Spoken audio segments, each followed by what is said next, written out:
Welcome, friends.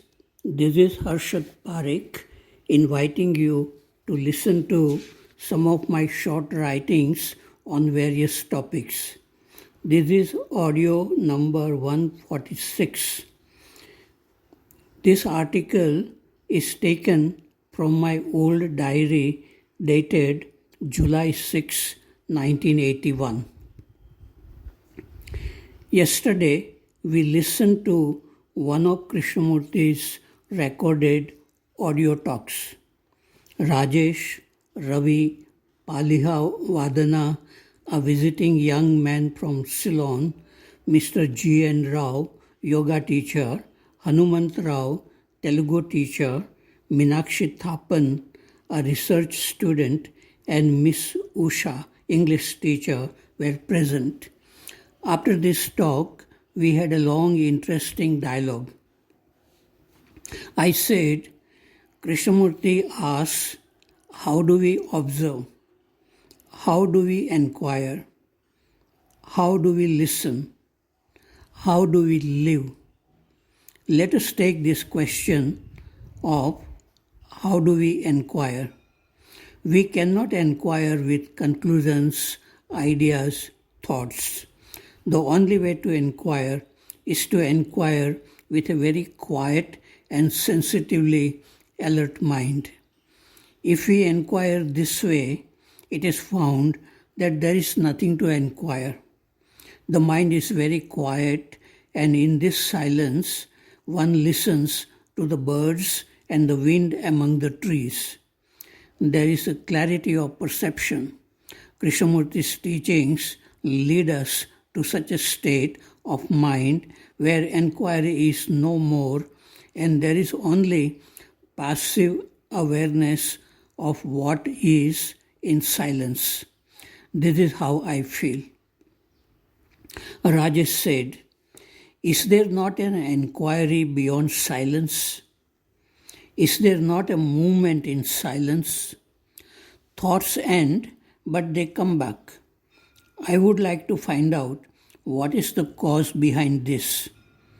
It is easy to remain in silence, but one must go beyond this. The phenomenon of thought is of greatest significance in the world today.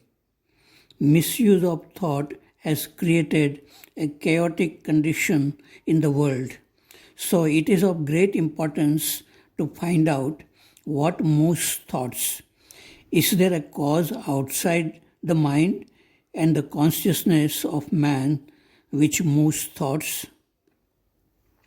I said, you want to find out what is beyond thought and silence. What is you? Is there an you separate from thoughts, or it is put together by thoughts? There may be some unknown reasons for thoughts to arise in the brain. The brain is a complicated machine, and it is extremely difficult to pin down the cause of thoughts. It may be for reasons of survival that thoughts arise. Some physical events in the brain cause thoughts to operate from memories. I am not interested to find out all these things. In silence, there is no desire and there is no you to find out all these things. Even if you find something, it will become known and lose its importance. In the state of silence, there is nothing to discover. You ask, is there a movement in this silence? Let us find out now. We remained silent for 2 minutes. Then I said, I cannot say there is any movement in silence, nor can I say there is no movement, because in silence there is no you and there is nothing to conclude. What did you find? Rajesh said, there is a deepening. I asked, deepening of what? Are you not in a comparative business when you say that there was a deepening? Was not thought operating when you watch deepening? Rajesh said, "This is very interesting. Let us discuss this to the end. I cannot explain to you what is happening in my brain, and I cannot know what is happening in your brain. I feel that there is something beyond silence and thoughts. Is there a self independent of thoughts, or is it created by thoughts? Who or what is watching the movement of thoughts? Is nothingness watching thoughts?" I said, "One thought watches another thought, and so the movement continues. In true awareness, all thoughts drop away, and there is the state of nothingness." Ravi said, "Self is created by thoughts, but life exists independent of thoughts."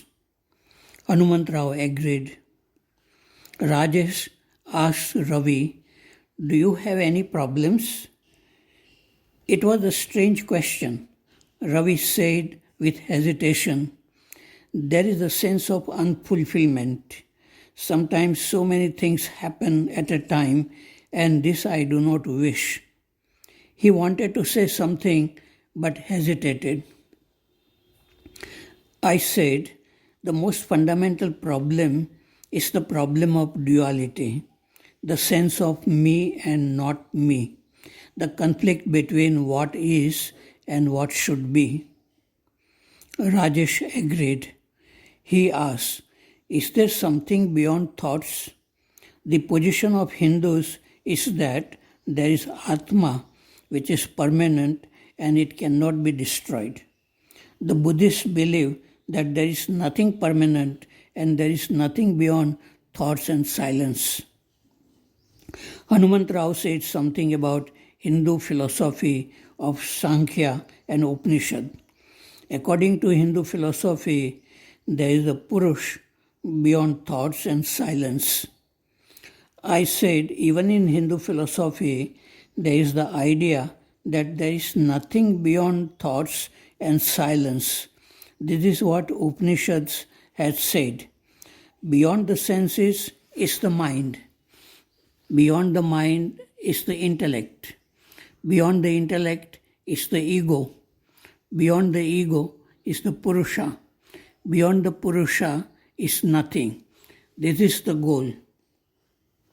After the dialogue, I said to Rajesh, "There is a mystery beyond thoughts and silence. You want to grasp it with your intellect.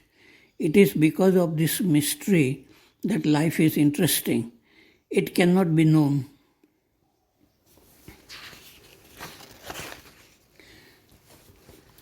Our next article is taken from my old diary dated June 5, 1980. When I joined Rishi Valley School in 1979, I had two good friends with whom I had many good one-to-one dialogues about religious, spiritual, and educational matters. Venkatraman was the headmaster of the senior school, but he was a simple and friendly man, and Krishnan Kutty was an IAS officer who left his job to teach at Rishi Valley School. He had deep interest in Krishnamurti's teachings. He was teaching English to senior students. Last night, after dinner, Venkatraman said, "I like some verses from Bhagavad Gita which says that as long as a man has not felt truth, cravings and desires continue. The man may be good, kind, and honest, but desires still continue so long as he has not perceived the truth." I said, even a man who has perceived the truth, for him, some kind of unconscious strivings continue to reach to the next stage of spiritual evolution. He would like to be creative all the time. Some spiritual people remain at some stage for a long time and they strive to come out of it. One young man came to Krishnamurti and told him that Krishnamurti was stuck in a groove and he was getting older and was not keeping in tune with the ever advancing time. Krishnamurti thought about it for a week and then he felt that there was no stagnation in his life. Venkataraman asked, "Is it not a strain on Krishnaji to strive to be always in the creative and healthy state of mind? I do not worry at all if I feel deterioration with time."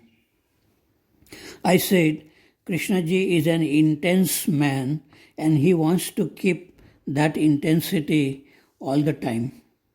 All his talks must be spontaneous and creative.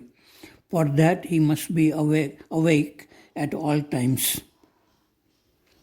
I am reading Hermann Hesse's novel Steppenwolf.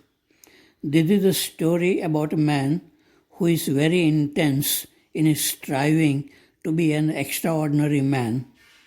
He has a capacity to be a great poet, artist, or a spiritual man. But he lives a life of tremendous conflicts. He has two personalities within himself. One personality leads him to spiritual life and the other personality leads him to sin and pleasures of the senses. It is the main characteristic of Hermann Hesse to show conflicts or duality in human beings. Sometimes he seems to say that all paths, methods, and directions lead to suffering.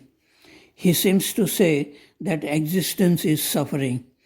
Existence and suffering are both products of time. Time is suffering. This is what Buddha said, and Krishnamurti says the same thing.